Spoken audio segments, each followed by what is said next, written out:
right, cool. Everyone's down. Cool. So I'm Jacinda Chew, and I'm the studio art director of Insomniac Games. I'm going to start by giving you guys just a small background on Insomniac and Sunset Overdrive for those of you who aren't familiar with us. Insomniac's been around for over 20 years now, and most people know us for the Resistance and the Ratchet and Clank franchises. Now, the coolest thing about Insomniac is that we're an independent studio. So we work with studios such as Sony, Microsoft, Congregate, and EA to work on consoles like the PlayStation, the Xbox, and lately, even mobile. The other really cool thing about Insomniac is that the original owners are still there and are involved in the day-to-day operation and creation of all of our video games. I've been there for over 11 years, and I know that's like 100 years in game developer time. But there's actually quite a few people at Insomniac who've been there for over 5 or 10 years, and that's a fact that we're very proud of. Sunset Overdrive came out in October of 2014 for the Xbox One. And I would best describe it as an over-the-top and irreverent third-person shooter featuring weapons and traversal.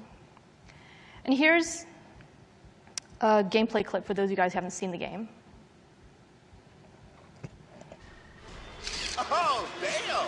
And there's little old you in the center of all this. But you seem to be holding your own, and ever since I crossed the path, survival has gotten a lot more survivable. But don't get cocky. Stay moving and stay shooting. If you stand around, you're gonna die. And then I'm gonna die, and I'm gonna put my ghostly foot up your ghostly ass. Go forth and enjoy your apocalypse. Have fun!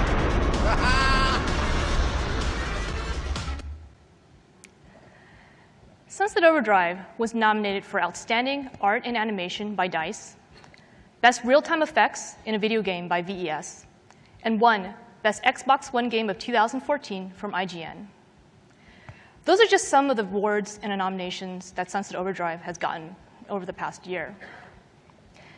Now, the best part about finishing a game is getting the hopefully positive feedback from fans and the press. But the most educational part about finishing a game is looking back at production and seeing what lessons can be learned. Regardless of whether or not you're an art director, I'm sure you've been in that position where you have to deal with multiple feedback or competing goals. It could be feedback from a publisher, feedback from your company or the project, and my personal favorite, opinionated fan mail. If you guys don't have to deal with this, then you're lucky, and you're probably not going to learn very much from my talk. Everybody else can stay put. As an art director, it is my job to take a look at what everybody's saying and come up with a unified art vision for the games that we work on. On Sunset Overdrive, I developed a technique that allowed me to be creative, but also helped me focus on my goals.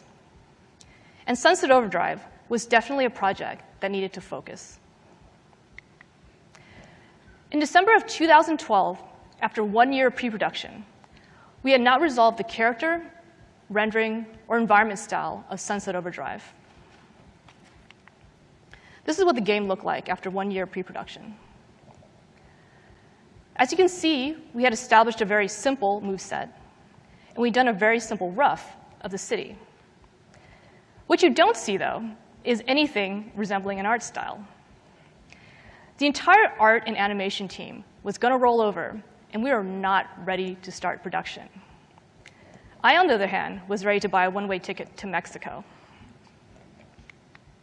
So how do we get from that to this in less than 2 years? When you have to deal with a complicated problem, the first thing you should always do is define your goals. I know that may seem obvious, but you shouldn't rush blindly into making art. Because no, the goal is very rarely ever make something look pretty. You might be surprised how many people stop talking mid-sentence when you ask them this simple question: what problem are you trying to solve? That's because a lot of people are used to giving their opinion rather than constructive feedback to solve a common goal. Asking yourself this simple question will help you and your team articulate much better what you guys want to accomplish and will lead to a speedier decision-making process. Once you've defined your goals, you should then evaluate your solutions next to your goal. Chances are you didn't nail your solution the first time. So if you didn't, what you should do is go back and fine-tune your goals. If you're wondering why I'm so focused on goals rather than solutions, well, there's two reasons for this. The first one is I've always found that it's much easier to come up with a solution and very quick to come up with a solution. But it's really easy to come up with a solution. But if you don't know what your goals are, it takes a much longer time. So if it's taking me too long to come up with the answer, it's because I'm solving the wrong problem. The second reason is that I like to work very collaboratively with my team. So if I tell them what problem I'm trying to solve, it allows them to be part of the creative problem-solving process. And it allows me to access a lot of data that I wouldn't have had if I didn't ask them. And obviously, this also gets a lot more buy-in from my team. So remember, when faced with a complicated problem, first define your goals, evaluate your solutions against your goals, and then fine-tune your goals against your solutions. In my talk today, I'll talk about how I use this process to figure out the character, environment, and rendering style of Sunset Overdrive. So let's start at the very beginning with the birth of Sunset Overdrive. So back in 2011, Marcus and Drew, our creative directors, pulled me into a room and said, Jacinda, we want to make a game about the awesome-apocalypse. And this is what we were thinking. And they started showing me reference they had been gathering for months and possibly even years. And as Drew likes to describe it, it's pretty much a collection of everything that he and Marcus love in the world. And I think this decision, or this description, is very apt.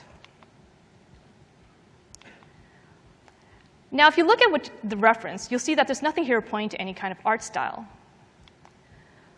What I did see was a very consistent tone and attitude that I thought would work very well for the game.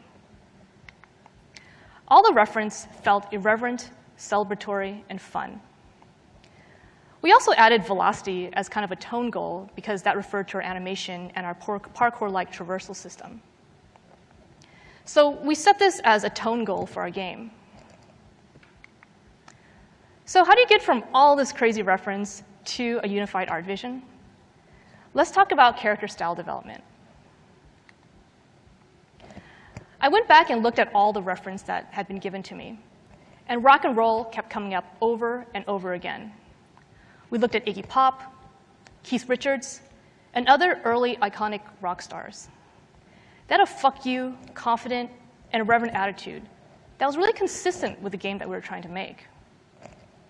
Everyone seemed to understand rock and roll. So I told my concept artists to create characters with a rock and roll attitude. This is the first iteration of our character, where we tried to create a rock and roll attitude.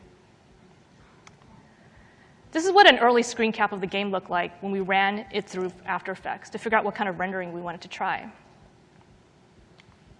So did we succeed in capturing rock and roll attitude? Well, yes, we did. But there's a couple of problems. First of all, some of the characters were looking a lot like the gorillas, as you can tell from this slide. The second issue is that the character style was starting to make our game feel really young. And while Sunset Overdrive was never supposed to be a photoreal game, and it was supposed to be stylized, we still wanted to appeal to adults. That is, somebody that I would want to play. So time to fine-tune. We needed to create a game with characters that felt capable, competent, and mature. So I added mature to our list of goals.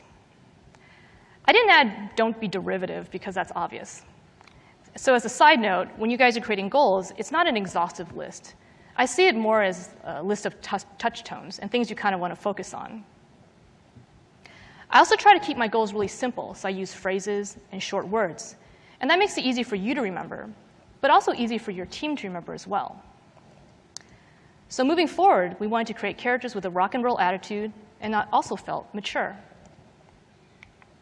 This is our second iteration of Sunset characters. We went a little bit more realistic on this take, and the characters were definitely feeling more mature and capable, and characters that I would want to play. This is what those same designs look like in ZBrush. So did we capture that rock and roll attitude, and were they feeling more mature? Well, yes, but one problem. The tone of the game was supposed to be irreverent, celebratory, and fun. And these characters looked more like the enemies I should be fighting rather than the heroes I should be playing. So once again, time to fine-tune our goals. It was really important that our characters were likable. And sometimes knowing what you don't want will tell you what you do want.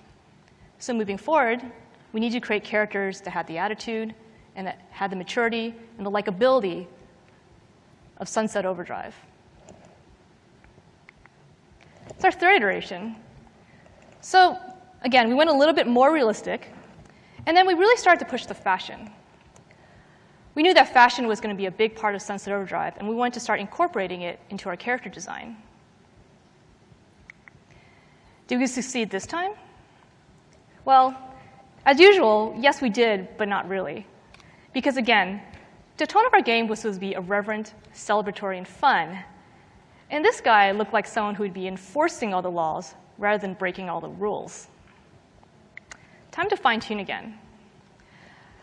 About this time in the project, we were also finding out a lot more about the story.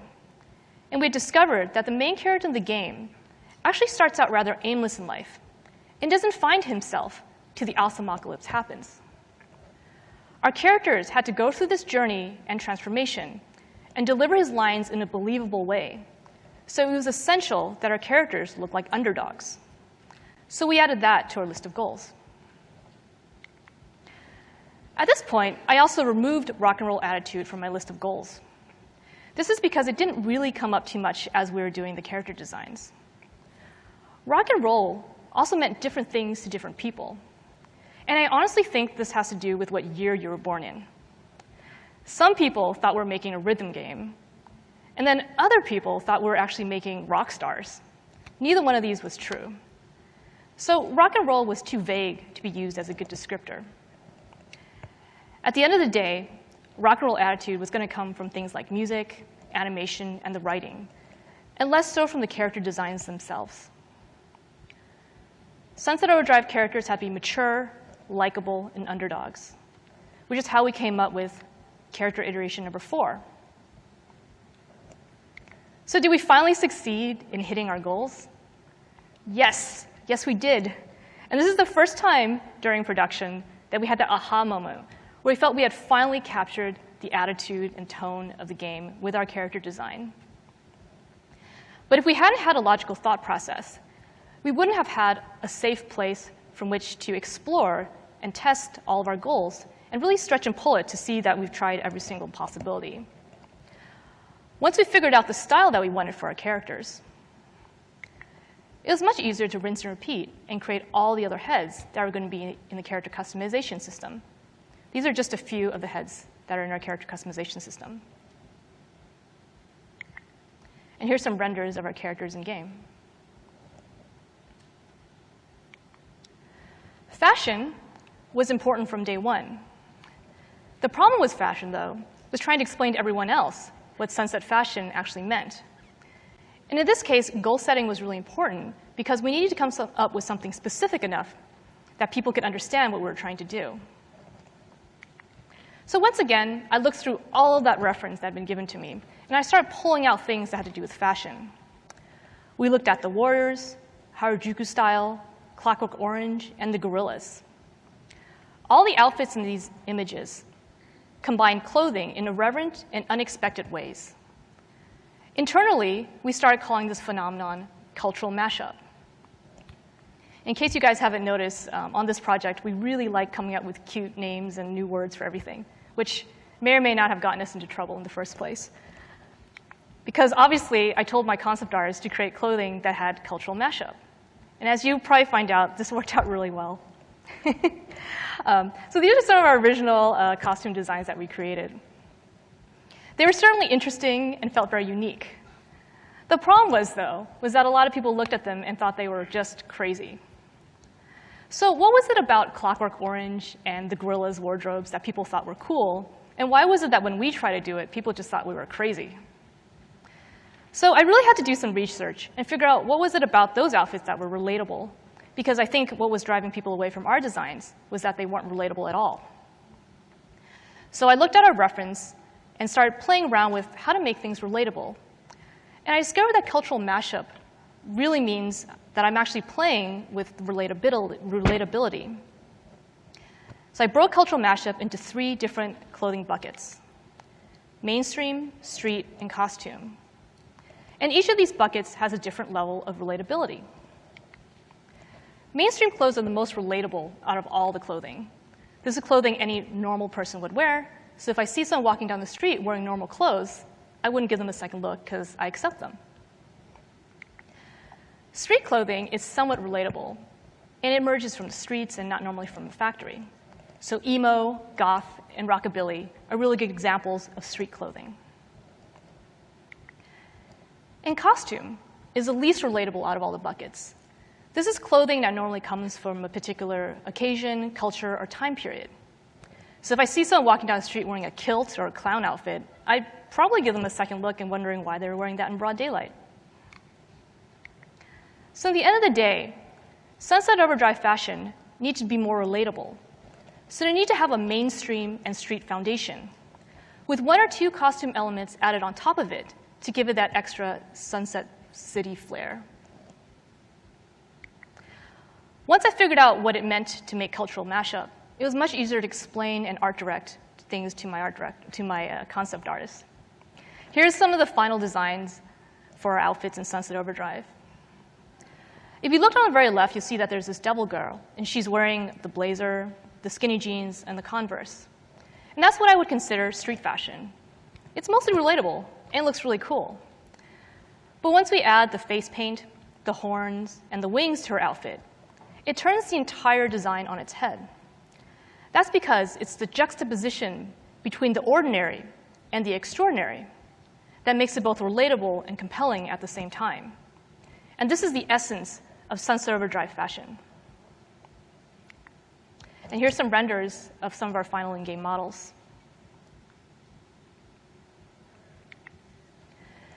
Environment style development was really interesting because it was easy enough for us to come up with goals for the art team. But I failed to take into account what all the other departments needed the environment art to do. So once again, looking back at the reference I'd gotten, I knew that the tone of the game was irreverent, celebratory, and fun, and we wanted to have that feeling of velocity. I also knew that the game was going to have parkour-like traversal. In our case, that means bouncies, railings, and zip lines. There are no cars in Sunset Overdrive, so the player is reliant on his own 2 feet to get him from one place to another. Because of this, I knew that traditional standalone buildings with wide streets were not going to work for Sunset Overdrive. We had to create a city that had tightly connected, small buildings that would allow the player to get from one place to another really quickly. Once I figured this out, I set about looking for real-world reference from which to base our designs from. And that's when I gravitated toward brutalist architecture. Brutalist architecture came about in the 1950s to the 70s, and is characterized by buildings made up of repeating modules. Not only is this great for production, because you can instance the heck out of it, but it was also great for gameplay, because the buildings seemed to flow from one to another, and provided a lot of continuous gameplay surface from which we can play off of, especially when we're wall running. Now, the problem with brutalist architecture is it's brutal. So I had to look elsewhere for color inspiration. In this case, I looked at Havana, Cuba, and Cinque Terre, Italy, for color. These places inspired me to be really bold with color in Sunset Overdrive. So it seemed easy enough. I told my concept artists to create colorful, stylized environments with flow. And these are some of the very early concepts that we did for our environments. We started playing with compact and interconnected buildings, and we tried connecting them in unusual ways. In this case, we used ramps, stairs. and also railings and zip lines. We also tried stacking the buildings like an outdoor mall.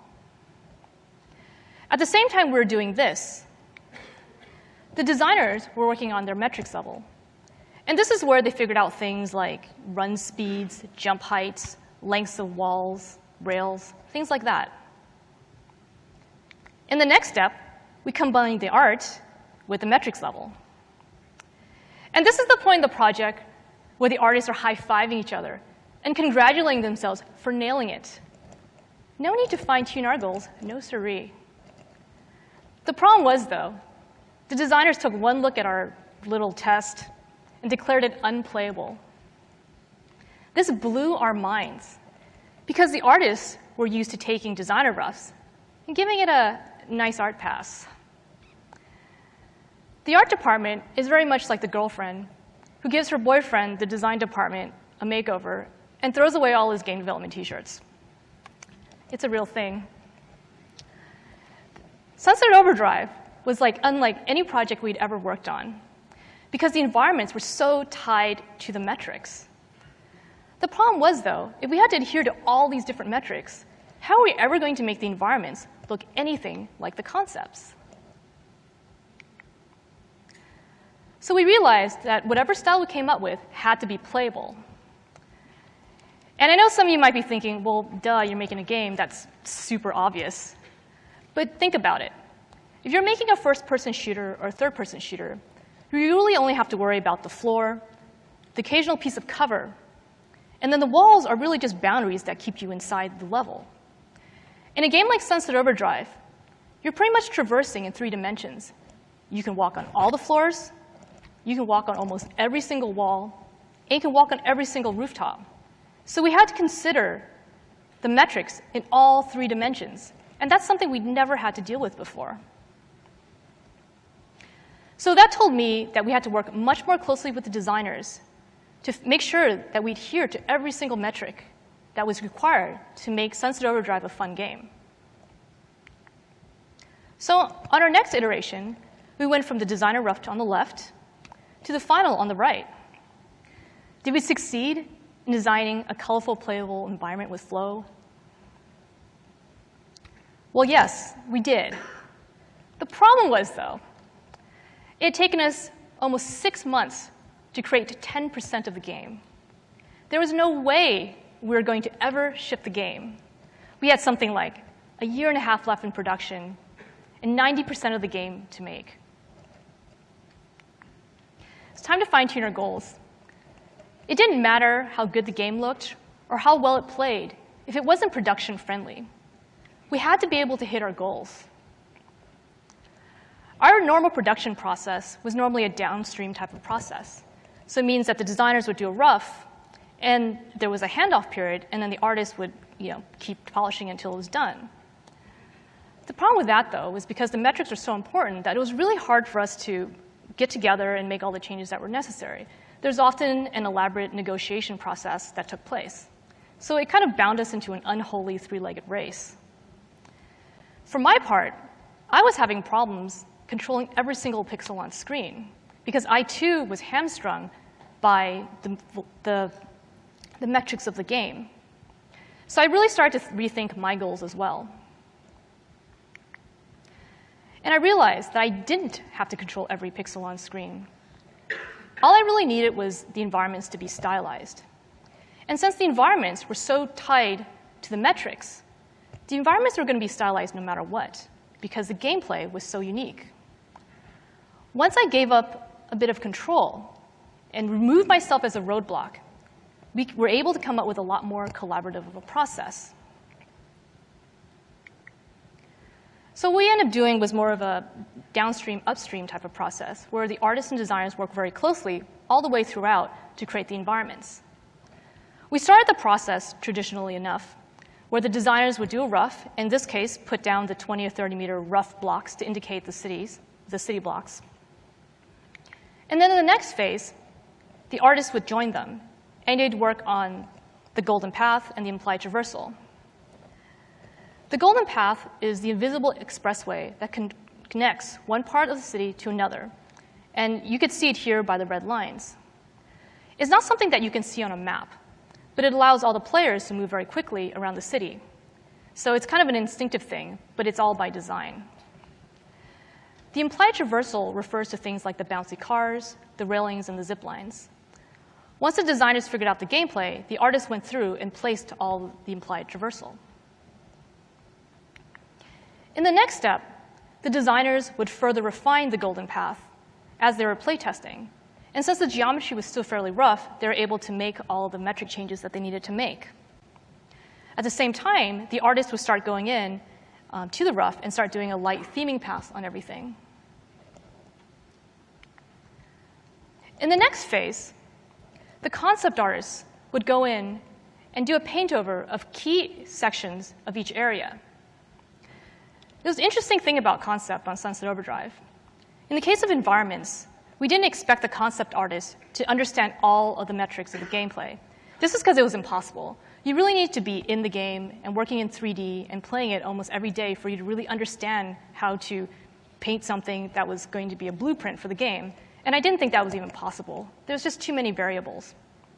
Not a big deal, because I want the concept art to provide us with inspiration. But it did put a lot of the onus on the environment modelers to figure out what went into the game and what didn't. And because of this, there actually is not a lot of environment concept art for Sunset Overdrive. We relied on the environment artists and the designers to work together to come up with a style for the city of Sunset Overdrive. So this is what that same area looked like once it had gone through a usability and aesthetic pass. And all the blue things in this scene is that implied traversal I was talking about. So there's the bouncy cars and the zip lines and the grind rails. And this is what that same area looked like when it was done. So as you can see, the game did not look exactly like our concept art. I could have tried to control every single vert, but there was no reason to. Once I gave up that control and stepped back a bit, we were able to come up with a lot more collaborative of a process. The concept artists provided inspiration, the designers made the game playable, and the environment artists did an amazing job pulling it all together to create the environments that you know today in Sunset City. We laid out the rest of the game in 3 months as a result. We knew from day one that the game was going to be stylized, so we had to come up with a good rendering style for the Sunset Overdrive. So once again, if you remember, the tone of the game was supposed to be irreverent, celebratory, and fun, and we wanted to have a feeling of velocity. So I gravitated toward the work of Phil Hill, Ashley Wood, and our very own Vasily Zorin. Even though these are static images, there was a feeling of velocity that I really liked in each one. And I think there's 2 reasons for this. One are the tangible brushstrokes on the surfaces of everything in each image. I think that gives it a sense of speed and directionality.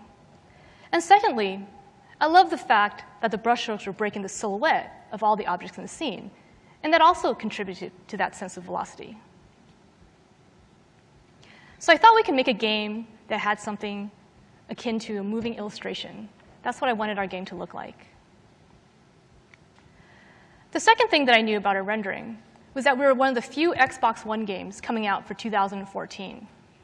So it was essential that our game had next-gen graphics. And what are next-gen graphics, you ask? Well, obviously, it was something on console that was not possible in the previous generation. And if any of you guys have worked on next-gen, you know where this is all heading. So ultimately, for our rendering style, we needed to create something that looked like a moving illustration and something that looked next-gen. So this is our first target.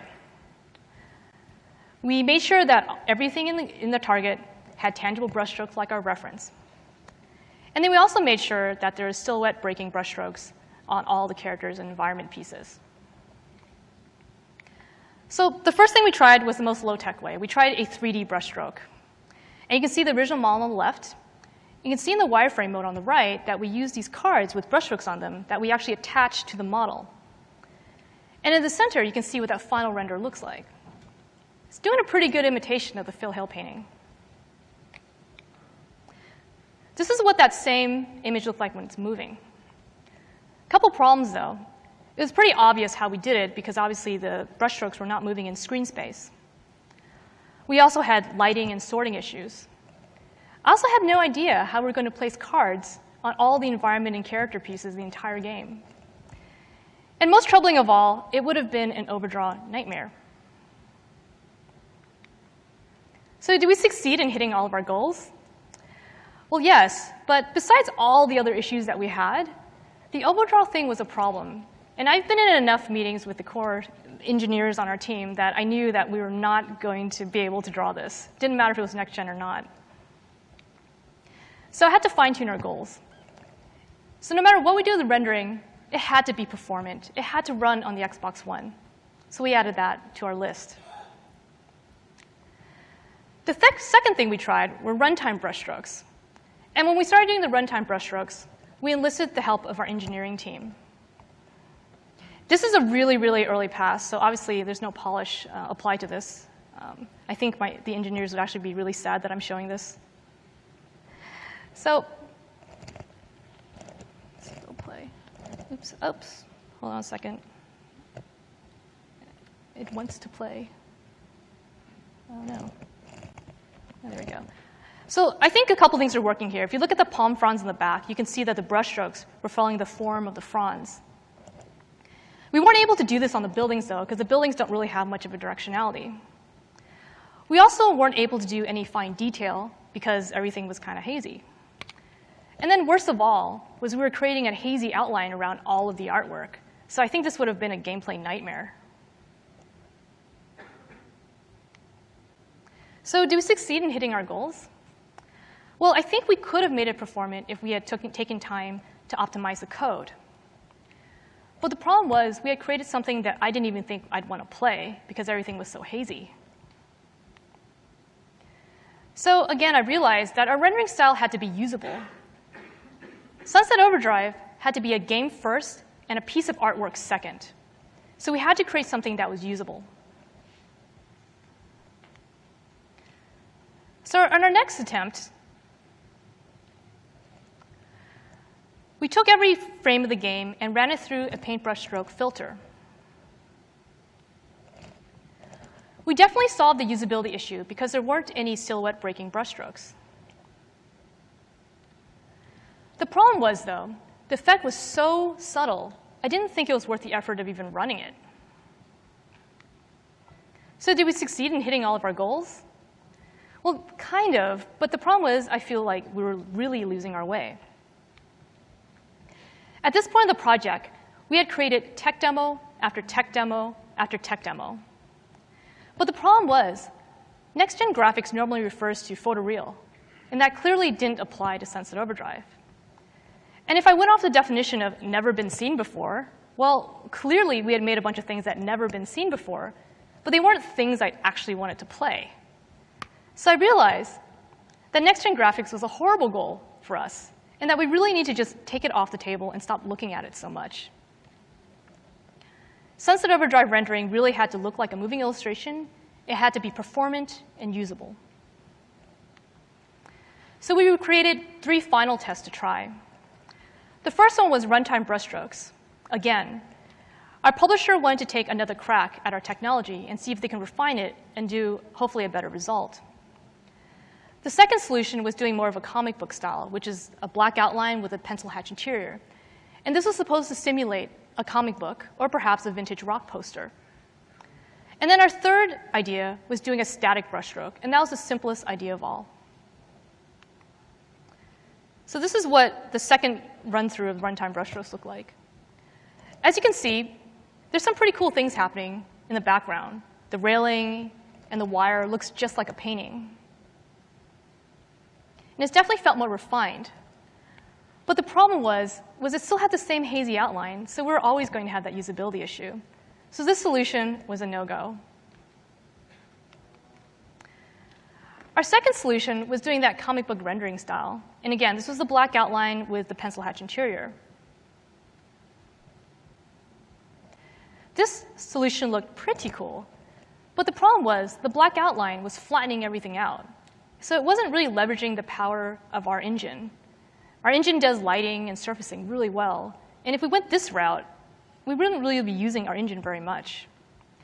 It would have been an acceptable second option if we hadn't come up with a much better solution. Our third solution was a static brushstroke, which was just to splash paint on everything. This was the least technical out of all of our solutions, but the most effective. It looked very much like a reference because there's tangible brushstrokes on all the surfaces of the art. There were also no usability issues because the brushstrokes were stuck to all the artwork. And since we were using very traditional methods of authoring all the art, there are no performance issues as well. I pretty much gave up on the silhouette breaking brushstrokes because, again, it was a usability nightmare. But I did end up getting boundary breaking brushstrokes. So if you look at the asphalt and the sidewalk, you'll see that there's light blue paint spilled all over. And it breaks the boundaries of all the objects in the scene. And I think this is a metaphor for Sunset Overdrive because it shows that we just didn't care to paint within the lines. If you look at all the art in Sunset, you'll see that there's actually paint splashed on everything, even the characters and their clothing. Once we figured out what our rendering style was, we created this target render for ourselves. So we had created tech demo after tech demo after tech demo. But after I stopped deciding to hyper-focus so much on the technology and just focused on what was best for the game and what was best for the art, we ended up doing some pretty cool things with the Xbox One by way of the number and complexity of the enemies and the effects that we're able to draw on screen. We were nominated for Outstanding Technical Achievement by DICE and South by Southwest Gaming as a result.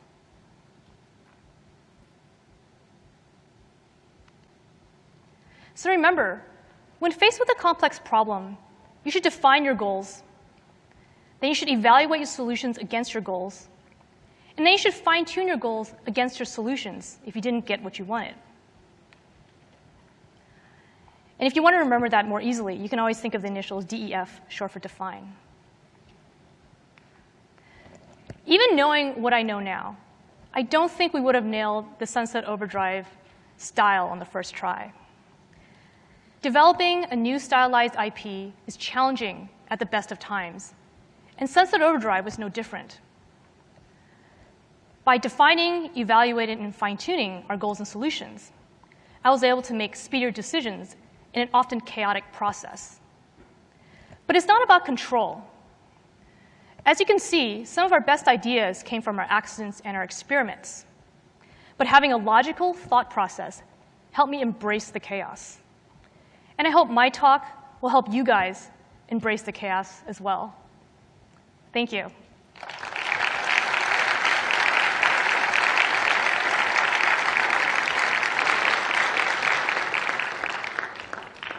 Do you guys have any questions? Nope.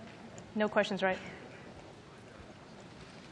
OK. If you guys don't have any questions, I'm supposed to tell you this other thing that I guess you guys have to fill out some kind of electronic evaluation afterwards, so please do.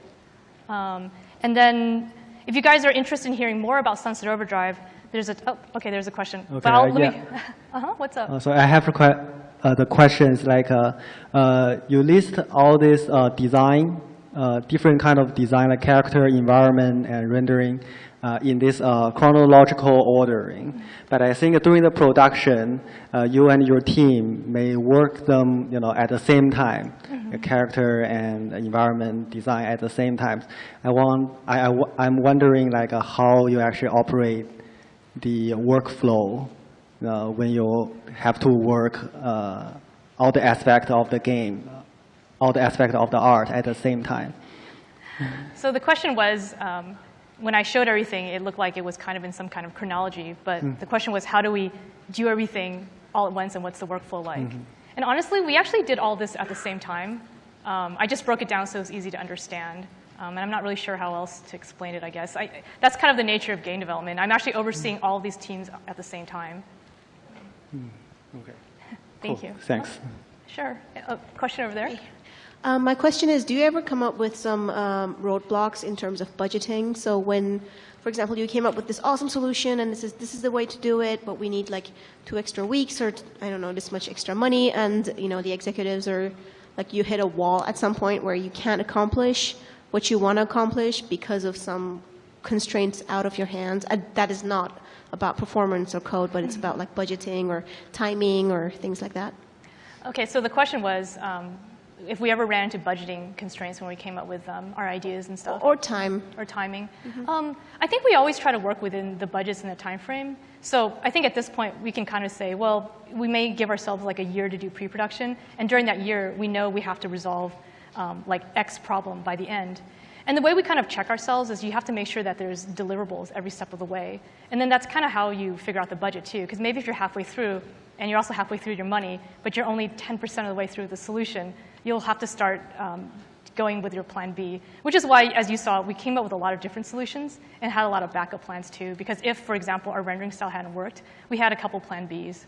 So, and I think at this point too, we're also experienced enough to know what our head count is, because we have to do what we need to do with the people that we have. Like, we really don't ramp up, and we don't outsource very much. I think that helps us as well. Okay. So, does that help? Yeah, thank you. Okay, cool. Oh, I guess I'll alternate. Oops, hello. Hi. I know it sounds like you guys had a pretty crazy production schedule, and I was just curious, I guess it's not really a simple answer for this, but what's the average you gave your concept artist time to, design a character, design an entire environment? Yeah, what was the timeline on those like? Oh, okay, so the question was, what's the timeline for designing our characters and our environments for the concept artists? It really depends on the concept artist, but for the most part, most concept artists take like a day or two to do an image, even some of the completed ones you've seen. The more complicated ones, like the environment, maybe the black and white one takes a day, and then the color version takes another day. So, awesome. But honestly, I prefer that concept artists work quickly. I know not everyone does that, but I know concept artists can take up to a week sometimes to do a painting, but yeah, not on my team. Very cool. Thanks so much. You. Question? Oh, I'm short. Hi. I was wondering, you guys went through so many different art iterations. In the end, was it difficult to make the art style kind of harmonious between the environments, the characters, and the props? So the question was it difficult for us to make the artwork harmonious since we went through so many different iterations? I think not really, I guess. I think because we did it all at once, it was a very organic process. So for example, we knew that the game was going to be colorful, so the environments kind of came together first, so they were really colorful. But once we started doing the characters, you kind of were like, we know when you have to bump up the color on them as well. So I think because we're always putting things in the game and you can always look at it and just tune it, we were able to make the right decisions, I think, for the art style. All right, thank you. Sure, thank you. Hello. Hey, I'm currently working on a project with my school, and we've kind of got to the point where we just have we have actually 2 more months to finish our capstone project. And I was wondering, how do you get your team to meet these goals in this short period of time? Because I know you said you had 10% of the game done for a while, and I was just wondering how do you get them to get everything on track so that way when you get to release it's done. Okay, so the question was, how do we get everything done, especially if you have all these time constraints, and how do you get your teams to all kind of stop and be like, all right, we got to figure this out? Yeah. I think this has a lot to do with having deliverables every step of the way, because again, if you're halfway through the project and you realize that you're only done 10% of it, that you're kind of screwed. So you have to have that come to Jesus meeting with the whole team where you're like, okay guys, what are we going to do about it? And this is what happened with our environment, because like I said, we kind of squirreled away about 6 months worth of time, and we're pretty proud of ourselves for getting that target. But then we realized that we had no time left to do the rest of the game. So hopefully you guys are meeting and saying, okay, when is the drop dead date? And you should really establish that ahead of time. And you shouldn't wait until 2 weeks before the game's done before you're like, oh man, because this isn't going to happen. Okay. So, but I think the main thing is making sure you guys give yourself deliverables and make sure that there's a promise of what you're actually going to deliver. Don't just say, I'm going to experiment or do R&D for 6 months. I think that's going to screw your project really quickly. So, but make sure maybe every month or every couple weeks you actually are going to deliver something that's concrete. Yeah. Awesome. Thank you.